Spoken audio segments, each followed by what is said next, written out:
Good morning, everyone, and thank you for joining us. I'm Raihan Salam, president of the Manhattan Institute, an organization that works to keep America and its great cities prosperous, safe, and free.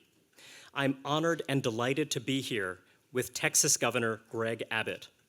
After serving with distinction as a Texas Supreme Court Justice and the state's Attorney General, Governor Abbott finds himself leading what is arguably the nation's most dynamic state at a profoundly challenging moment. The US-Mexico border has seen a surge in migration from throughout the Western Hemisphere and, increasingly, from Africa and Asia as well, with total entries numbering in the millions. Texas's border communities are on the front lines of this crisis. The mayor of El Paso recently said his city has been receiving 2,000 migrants a day, and just last week, a group of over 6,000 migrants overwhelmed the small city of Eagle Pass, Texas, with a population of 25,000. Since 2021, Governor Abbott has endeavored to fill glaring gaps in the federal response to this crisis through Operation Lone Star, a sprawling, multi-agency effort. Thousands of Texas National Guard members and state troopers have been deployed to the border. And last week, Governor Abbott announced the operation had resulted in almost 450,000 apprehensions, nearly 35,000 criminal arrests, and seized enough fentanyl to kill millions of men, women, and children. Texas has also bused tens of thousands of migrants to sanctuary cities in other states and jurisdictions, including roughly 15,000 to New York City. Leaders here in New York have been quite frustrated to discover how difficult it is to accommodate thousands of unexpected migrants at once. It's safe to say that border states like Texas now have the rest of the country's attention. So I'm eager to hear what Governor Abbott has to say and ask him questions about the decisions he's made and the best ways to resolve this serious, urgent crisis. Ladies and gentlemen, Governor Abbott.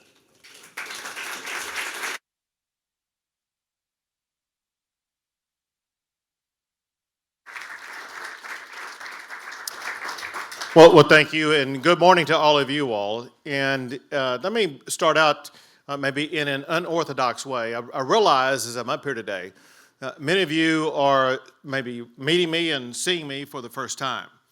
Some of you have seen me on TV before, perhaps, and many of you probably were unaware that the governor of Texas is in a wheelchair. Let me just quickly tell you about that, provide some context that actually relates to what we're going to talk about today.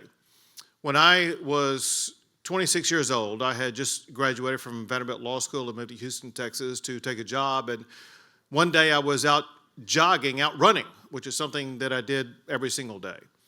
On this particular day when I was out running, a massive, about 75-foot oak tree crashed down onto my back, fracturing my vertebrae into my spinal cord, leaving me immediately and forever paralyzed and needing to use the wheelchair that I'm in right now.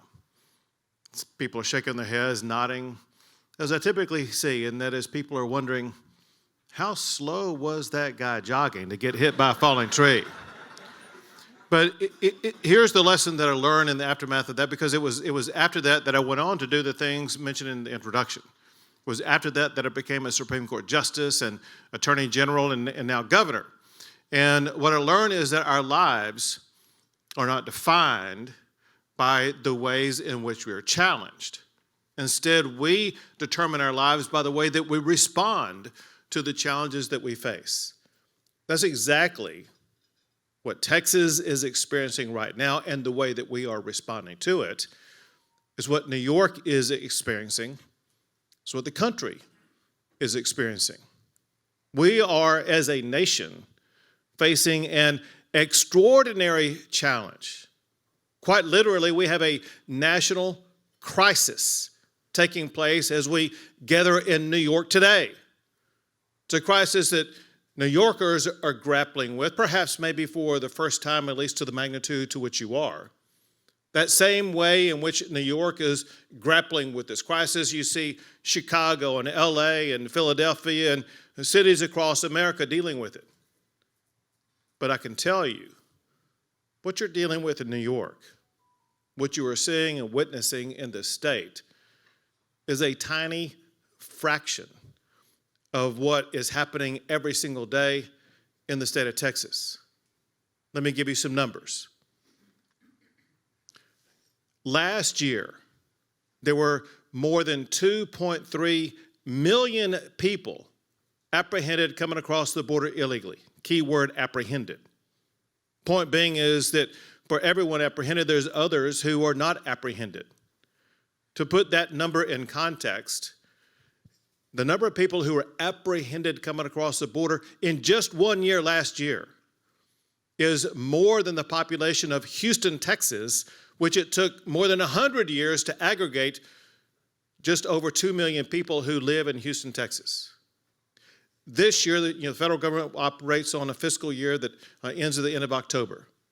This year, there's going to be even more people apprehended coming across the border. 2.4, maybe more than 2.4 million people coming across the border. So just in 2 years alone, almost 5 million people apprehended coming across the border. It's unsustainable. It's absurd. But you need to know this. All of these numbers, all of these consequences, all of what Texas is going through, which I will articulate more momentarily, and all of what New York is going through, it's not just like a circumstance for which we have no control over. It is all carefully, choreographically designed policy put in place by the current President of the United States of America. Never forget, it was just 3 years ago, we had the lowest number of border crossings in 40 years.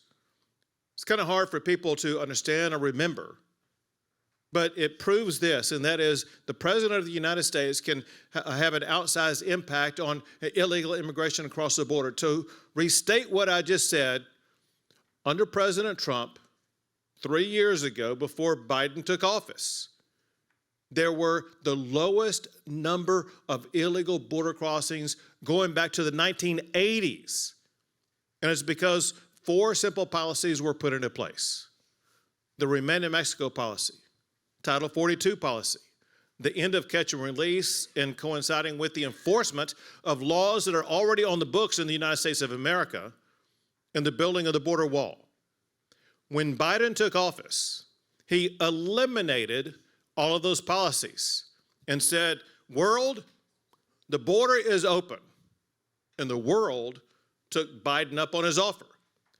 We are getting people, unlike before where we would have some people coming from Mexico and maybe a few other countries, and you hear the border czar, Kamala Harris, talk about how this is a problem involving Central America. The fact of the matter is there are people coming from more than 150 countries across the entire globe, from China, from Russia, from nations that are hostile to the United States of America.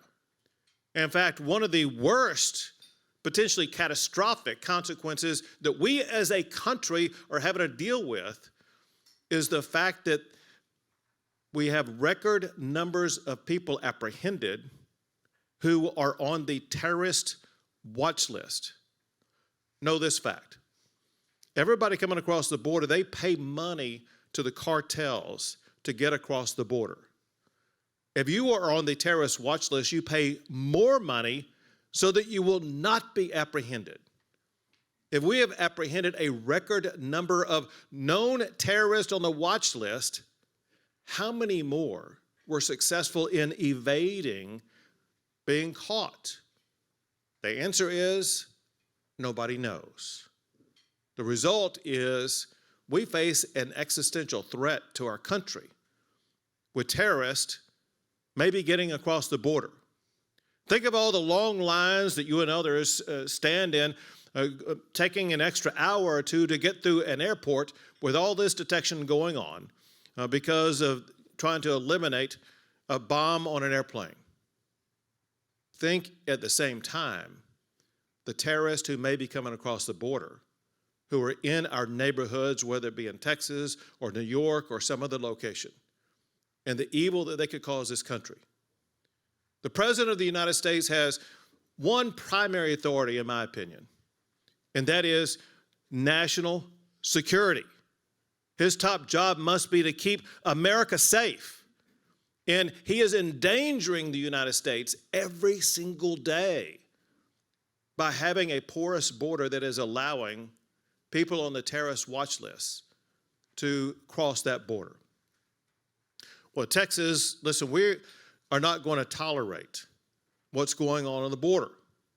And that's exactly why Texas has taken unprecedented action to try to stop what is happening on the border. We have deployed the National Guard. We have deployed the Texas Department of Public Safety. Thousands of them are on the border. And the National Guard, part of what they are doing, they are building these barriers, whether it be these concertina military-grade razor wire barriers that you see are impenetrable.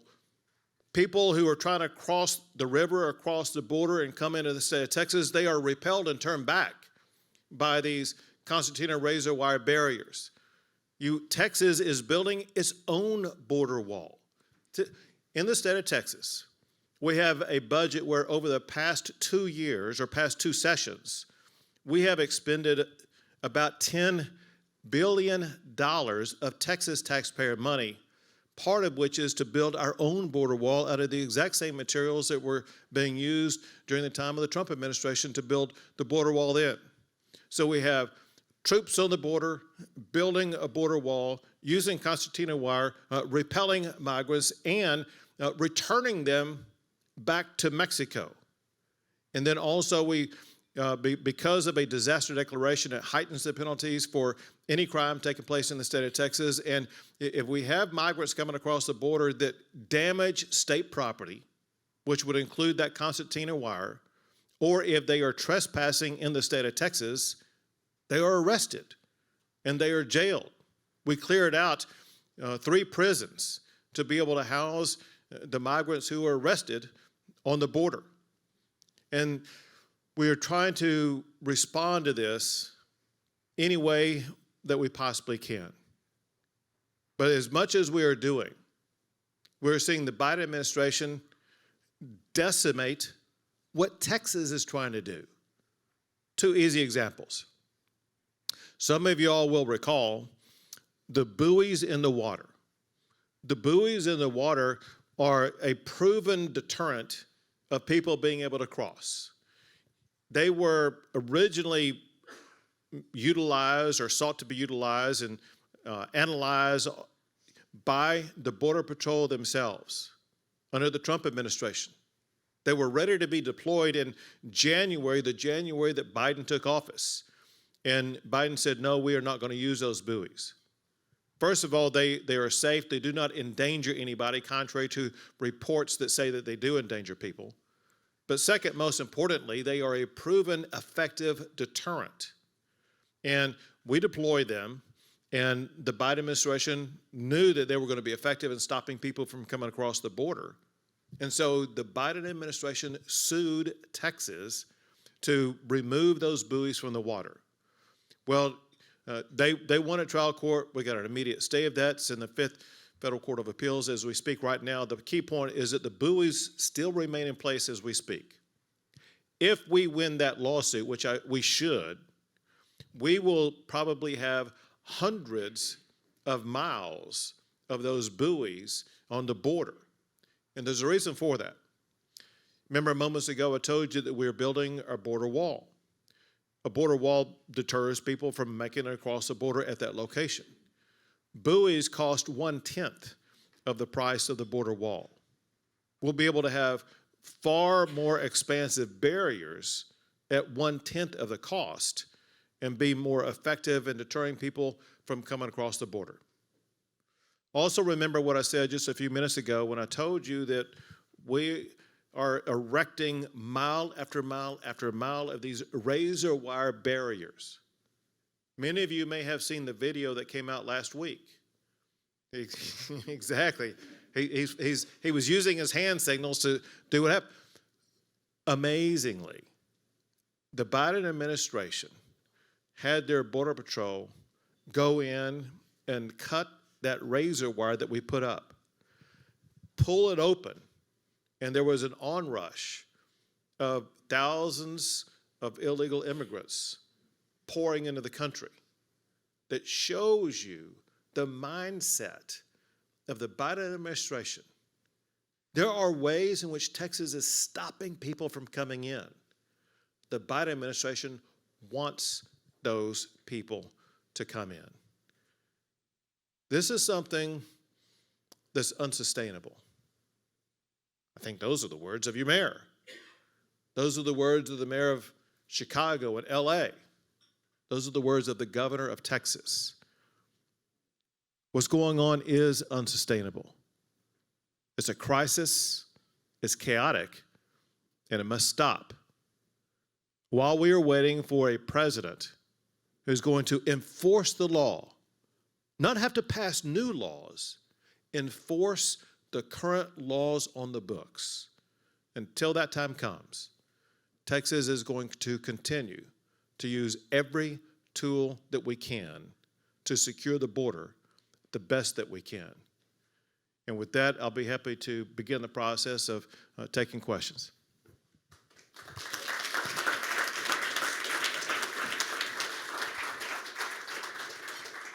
Governor Abbott, thank you for taking the time to lay out your vision. I want to play devil's advocate. So you have been a distinguished jurist for a very long time. You've been in the business of defending government against lawsuits. So you surely understand the Biden administration from their perspective. They must feel very hemmed in when it comes to the nature of the asylum process, when it comes to various advocacy organizations and what have you that are pressuring them as well. I wonder, explain to us what you see as the obligations that the Biden administration is operating under that might be making the federal government's job more difficult? Well, the only thing making the federal government's job more difficult is the Biden administration's refusal to uphold the rule of law. Let's go back to fundamentals in this country. The United States of America was built on this fundamental precept. We are a nation of laws, not of men. Joe Biden has turned that upside down. There are laws on the books already that prohibits the executive branch of the United States to do what Joe Biden is doing. Joe Biden is knowingly and affirmatively abandoning the rule of law in the United States. That alone angers Americans, but also it undermines who we are as a country. And if we have an erosion of the rule of law, you see the type of chaos that exists in these smash and grab operations at stores, an ignoring of local police, an ignoring of law enforcement, an ignoring of the Border Patrol, and it's going to lead to ongoing exacerbated chaos in this country. We have to have an executive branch of the United States who is going to execute the laws on the book, not abandon those laws. And what Texas is doing, so Texas has also taken legal action against the Biden administration concerning the Biden administration's border policies. And we are forcing them to follow the rule of law. If I could just real quick point out, this is nothing new. Back when I was the Attorney General, we brought a lawsuit against the then Obama administration for his ruling concerning DAPA, which provided mass amnesty for a lot of people that is contrary to the rule of law. That case went to the United States Supreme Court and we won. Same thing with, so that was the DAPA case. Then there was the DACA case that we won. And now you have the president doing what he's doing with regard to the hundreds of thousands of Venezuelans that falls under the same category of executive overreach. The executive president granting, in a way, asylum or relief or whatever the case may be across the board.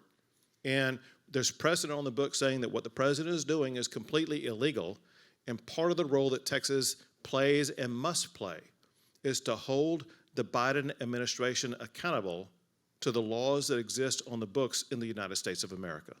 Walk us through a typical day at the border. So you have different categories of persons, I gather. You have some who are, for example, going through the CBP-1 process, who are looking to apply for asylum. There are others who are just brazenly crossing the border without regard for that process.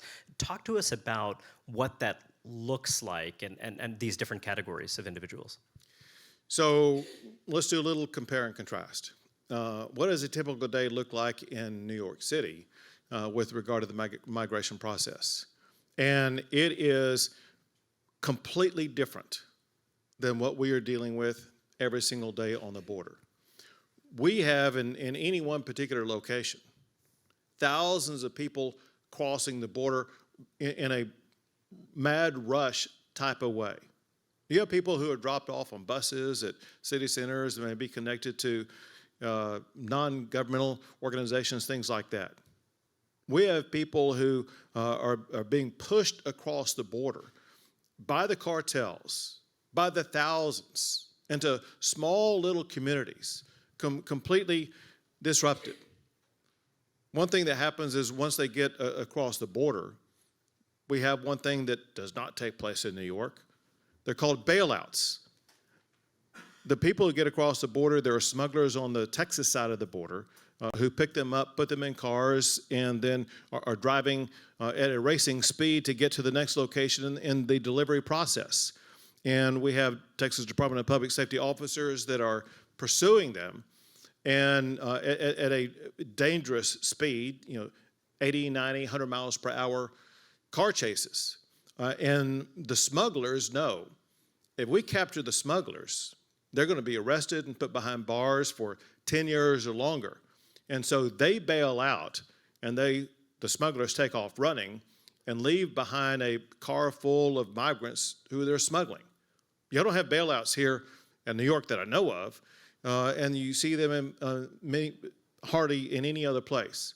So we have the bailouts.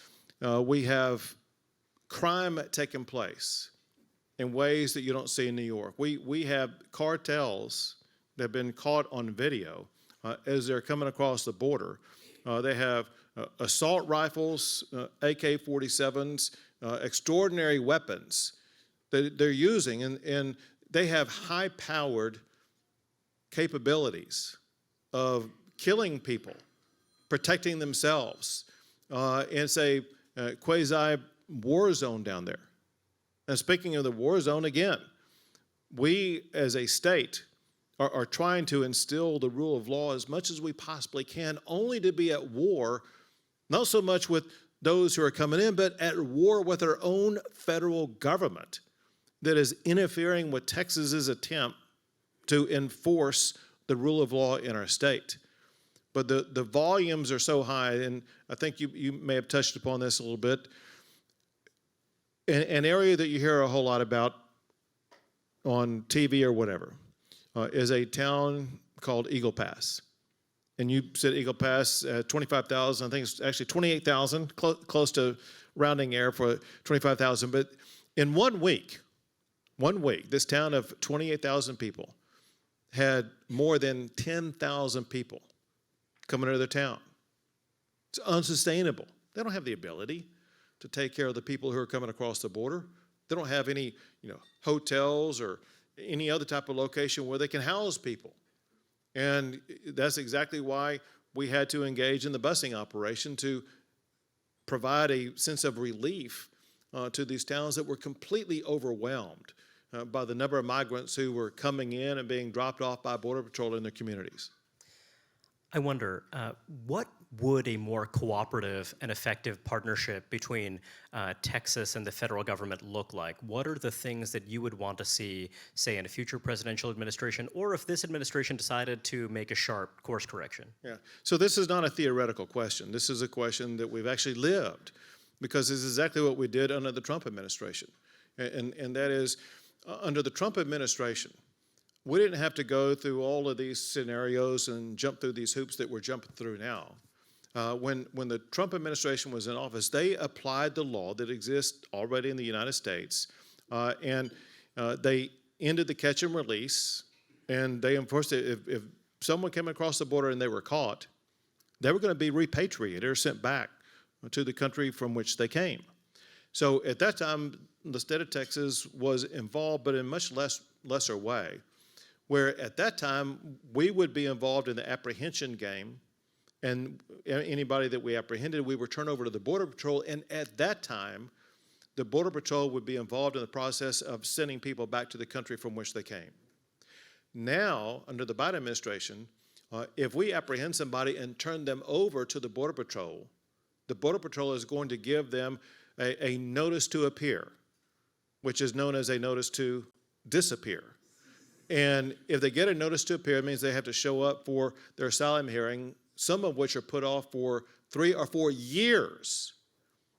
And something like 90% of the people who get these notices to appear never show up, and they disappear in the United States of America.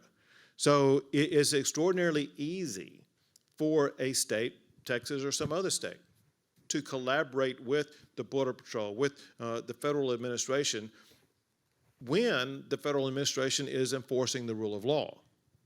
When they are abandoning the rule of law, we cannot cooperate with them when we will not be an accomplice to that. Instead, we have to alter our strategies so that we, the state of Texas, are using every tool that we can to enforce the rule of law in Texas and in the United States. There have been many claims made about Operation Lone Star and specifically the busing operations that have helped relieve some of that pressure on border communities in Texas. One of the arguments you hear from public officials here in New York State, Chicago, Philadelphia, and other cities, is that essentially this is something that has been chaotic, where there has not been meaningful coordination between public officials in Texas and in these various jurisdictions. I wonder if you could talk to us a bit about the initial rationale and also about how you have endeavored to ensure that these transports are safe and orderly. Sure. So first of all, we need to understand what is truly chaotic. Again, what's going on in New York, I know is not maybe the common circumstance or what you were looking for, but what is going on in New York is calm and organized compared to the real chaos of what we see on the border, not every day, but every hour of every day. We don't get any notice about who's coming across when or where or how many.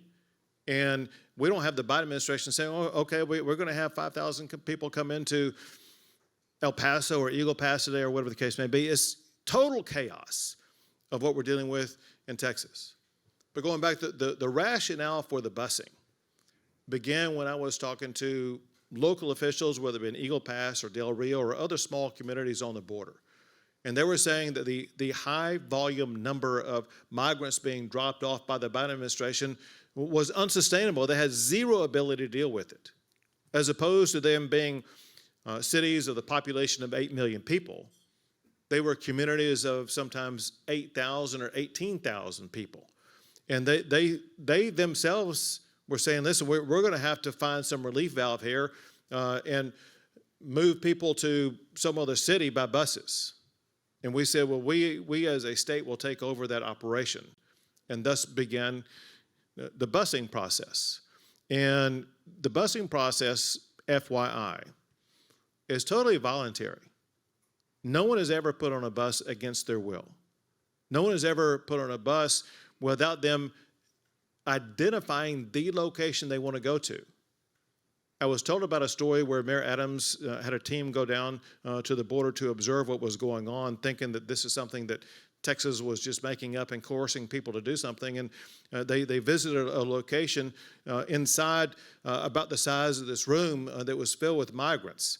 And they went in there, and the people who were there was asked, raise your hand if you want to go to New York. Like everyone raised their hand. They about passed out. That's when they knew that the magnitude of the challenge that they were going to be facing. And so the purpose of this is we don't have the ability in Texas to accommodate millions of people who are coming across the border. This is something where we have to relieve our own communities from the challenges they face. And so it's New York and other places that are dealing with this. However, maybe the most important thing I can tell you is this fact, this extraordinarily unknown. So you have in New York, I mean, you may know the number. How many migrants do you have here? 120,000, something like that?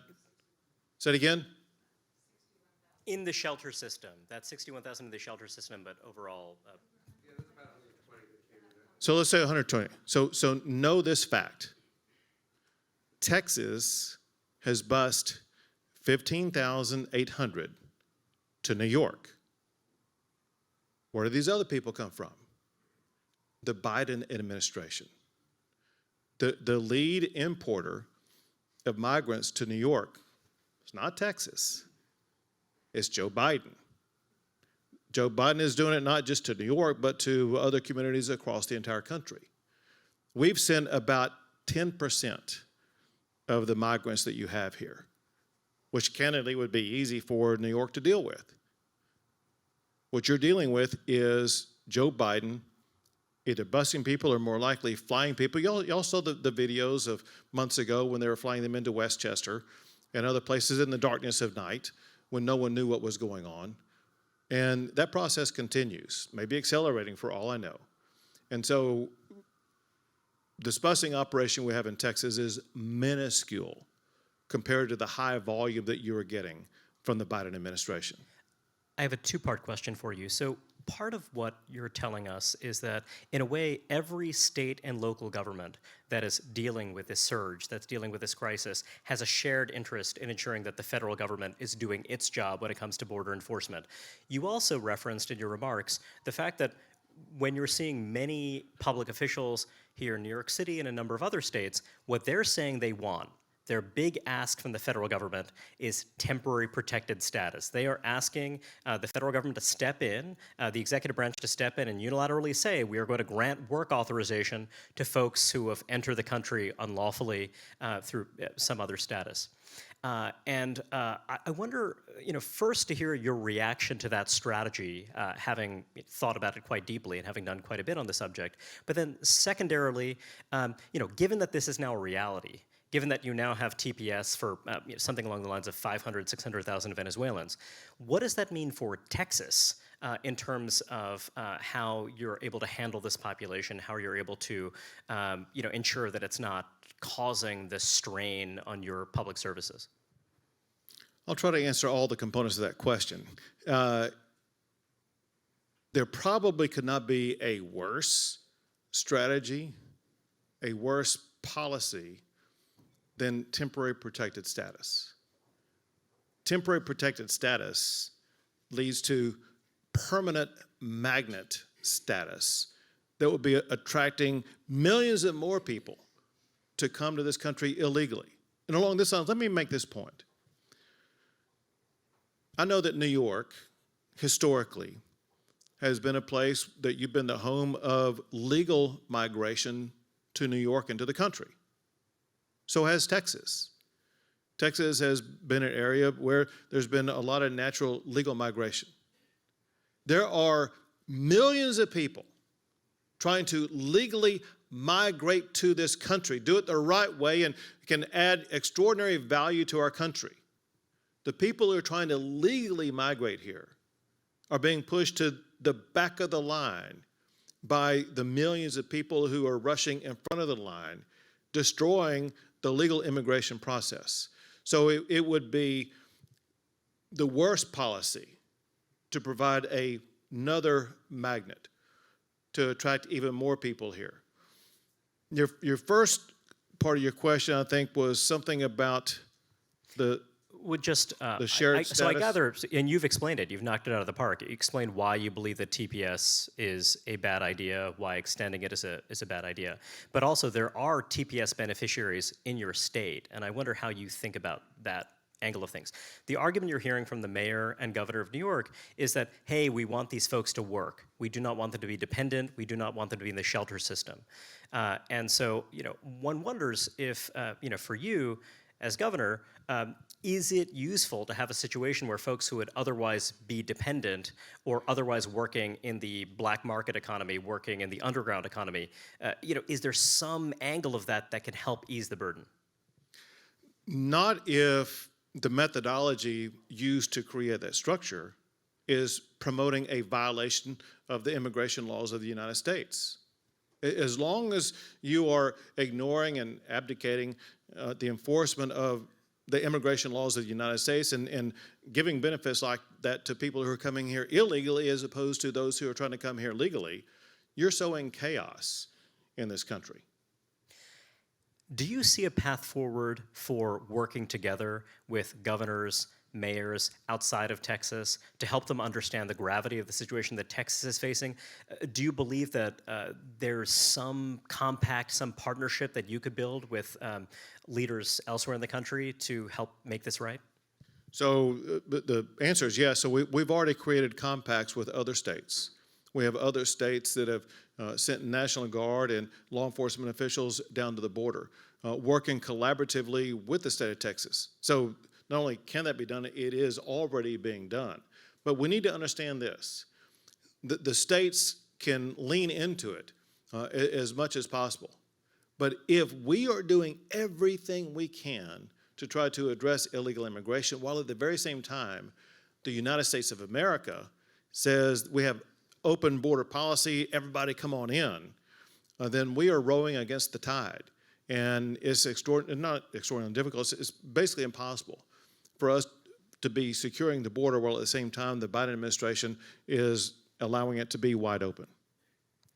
I wonder, recently Arizona saw a change at the top of its state government, moving from one chief executive who I think was broadly aligned with you when it comes to taking a proactive, aggressive approach when it comes to ensuring that Arizona communities are protected from the surge, to new management that has a different perspective on the issue.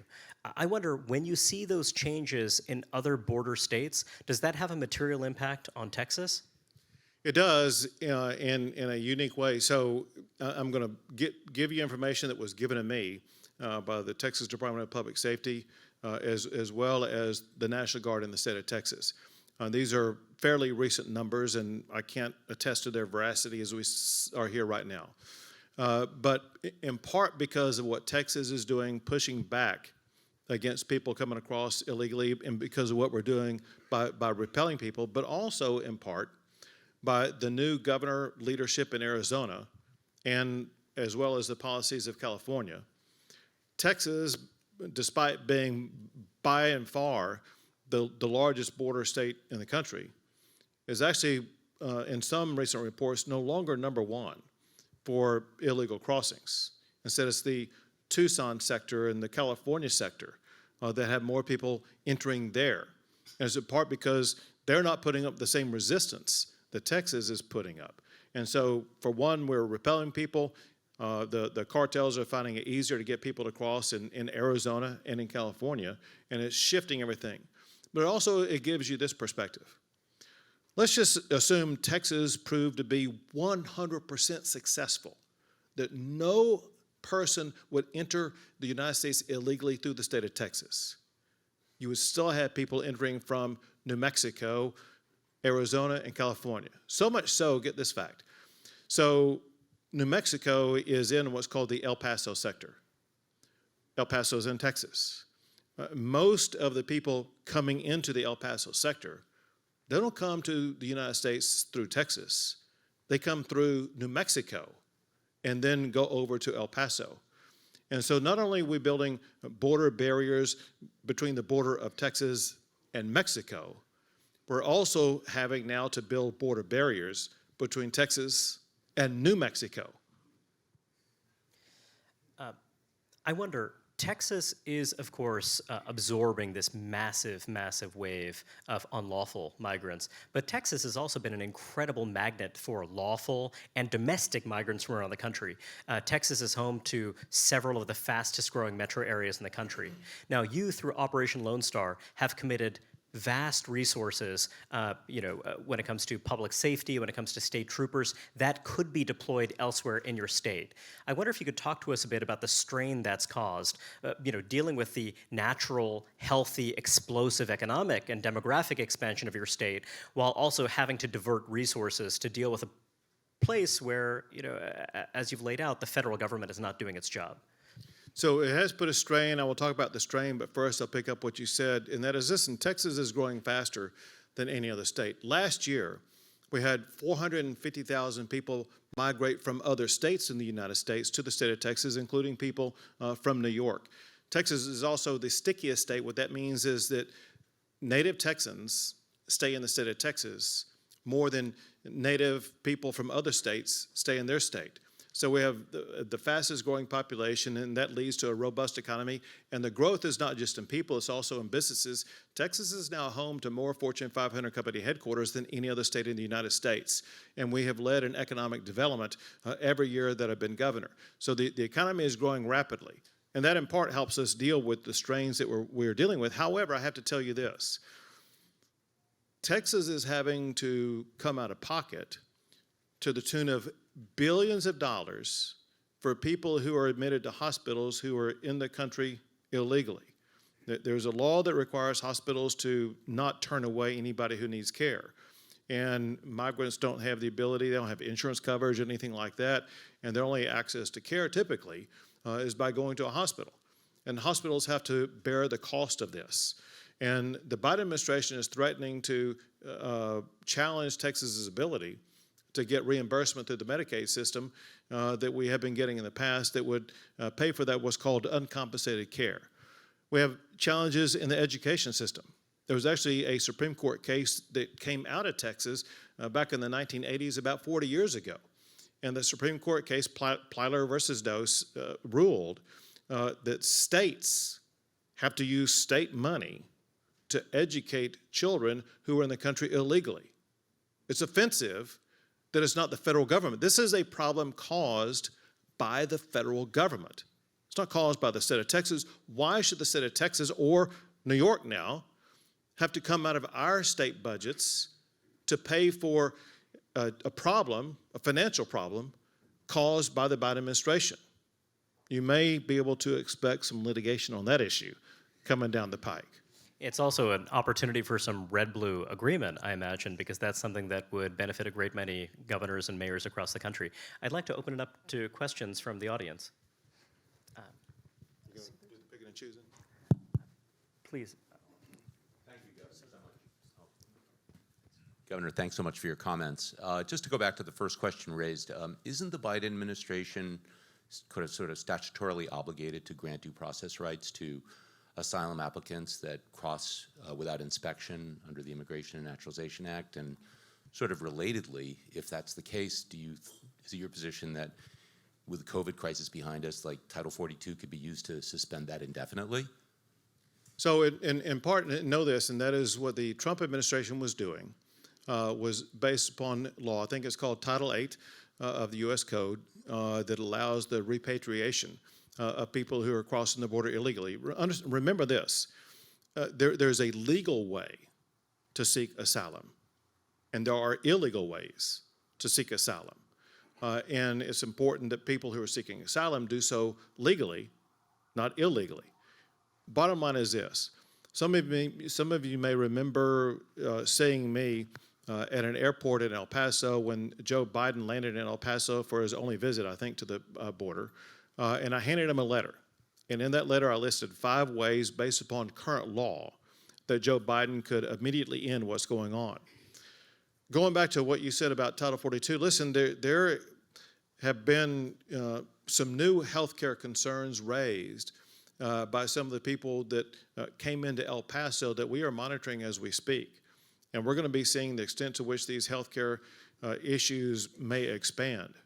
If they do, you may see Texas issuing its own disaster declaration based upon healthcare, where we as a state have the ability to control ingress and egress into or out from the state of Texas, where we will not allow the health and safety of the people of the state of Texas be compromised by people who are entering our country and our state that may have, let's say, health-based issues that could be transferred to other people. Go ahead. Thank you. Thank you so much for coming. It's like a breath of fresh air.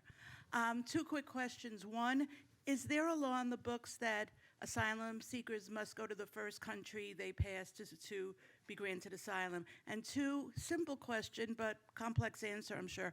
Why is President Biden doing this? Thank you. So first, I'll tell you my understanding, and I haven't looked at the law on this recently. My understanding is there's several ways in which you can legally seek asylum. One is from the country that you're coming from, go to the U.S. Embassy there, for example. 2 is seek asylum in the first safe country that you arrive at. And so, yeah, there are multiple ways that you can do it even before you get to the United States of America. To your question about why Joe Biden is doing this, you got to ask the question: does Joe Biden really know what's going on? And let's assume that he does. It's a fair statement to make. Joe Biden hasn't seen it with his own eyes. Kamala Harris has not seen it with her own eyes. The only person who's seen it with his own eyes that would report to the president is Secretary Mayorkas. Secretary Mayorkas has said the border's closed. And so Joe Biden may be believing Mayorkas. And Karine Jean-Pierre says the border's closed. Never been more secure. And maybe Joe Biden is relying upon information of his advisors who say the border's secure. However, if for one day he would watch and see what was on TV, he would know that people are coming across. Hence, it dovetails into the ideology of the left wing of the Democrat Party that Joe Biden is trying to appeal to. There are members of the Democrat Party who want these open border policies. They want people coming in from across the entire world, and Joe Biden is accommodating that because he's just trying to appeal to the farthest of the leftists of the Democrat Party. Go ahead. So if we only have 120,000 people in New York, and say there's like 5 to 6 million have come in since the beginning of this operation or policy that federal government started, where are all these people? Two places. One is some of those people who've been apprehended actually have been repatriated. Others of them, however, they're going to L.A., to San Francisco, to Chicago, to Philadelphia. They're spread across the entire country.